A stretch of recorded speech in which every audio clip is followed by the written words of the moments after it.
Okay, simplify these. The trick with this is that you have to distribute that exponent separately to both the top and the bottom, the numerator and the denominator, each get it separately, and you can put those numerator and denominator in parentheses so that when you finally resolve it, uh, you know that you've raised everything correctly. I guess I'll just show you what I mean. B, this is equal to B, sorry, this thing's not writing for me, B to the second power over 7 to the second power. And when we resolve that, we get b squared over 7 squared is 49. That becomes our answer, b squared over 49. That's this. Okay? Let's keep going. Here we've got 3 to the third power over 5y to the ninth, all raised to the third power. Well, 3 to the third power is 27. And we then give this to the third power on the bottom to each part. So we've got 5 to the third power times y to the ninth to the third power. And that's 27 over 5 to the third power is 125. And y to the ninth raised to the third, you should remember at this point, you actually multiply those numbers together to get y to the 27th. And where do we see that answer? We see that right here as C. Okay.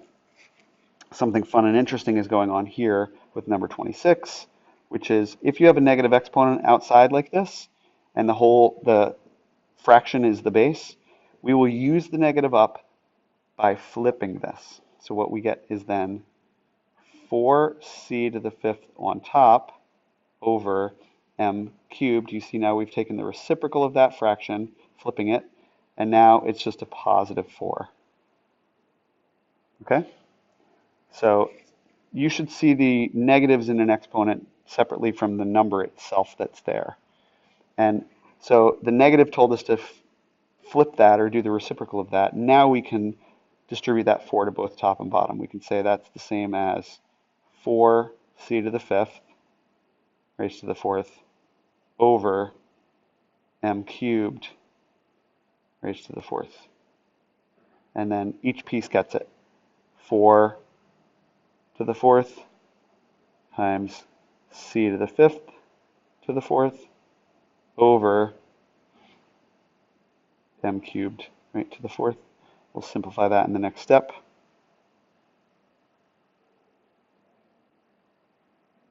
And we get 4 times 4 is 16, times 4 is 64, times 4 is 256, 256, and c to the fifth raised to the fourth is c to the 20th. M to the third raised to the fourth is m to the 12th. And do we see that answer? Yeah, that's B. Great.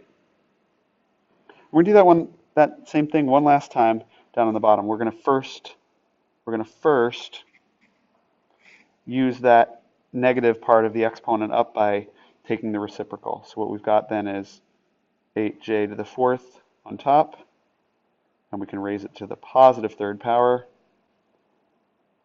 over, actually, let me do that in 2 steps. So I could say 8j to the fourth over 3x to the fifth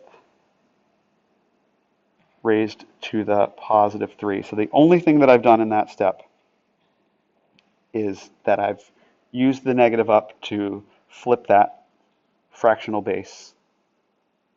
Okay, you can see what was on the top is now on the bottom, what was on the bottom is now on top, and the negative is gone. And now I can distribute that to both things. I can say 8j to the fourth on top gets raised to the third, and 3x to the fifth on the bottom gets also raised to the third. Because when you have a fractional base, you can give both top and bottom the exponent separately. And now I can give each piece of it that to the third power. I can say 8 to the third power, j to the fourth to the third power, that's on top. Each one of them got that to the third. And then on the bottom, I've got 3 to the third power and x to the fifth to the third power. Okay, 8 to the third power. 8 times 8 is 64, times 8 is 128, 256, 512. Yep, I can do that in my head because I know those numbers well. And j to the fourth and then raised to the third is j to the 12th. On the bottom, we've got 3 cubed is 27. Should be able to know that one by now. And x to the fifth raised to the third is x to the 15th. And that's the answer. Do we see that on the bottom somewhere? 512 j to the 12th over 27 x to the 15th. Yep, that's B. That is B. And we're done. Yeah, I really like these.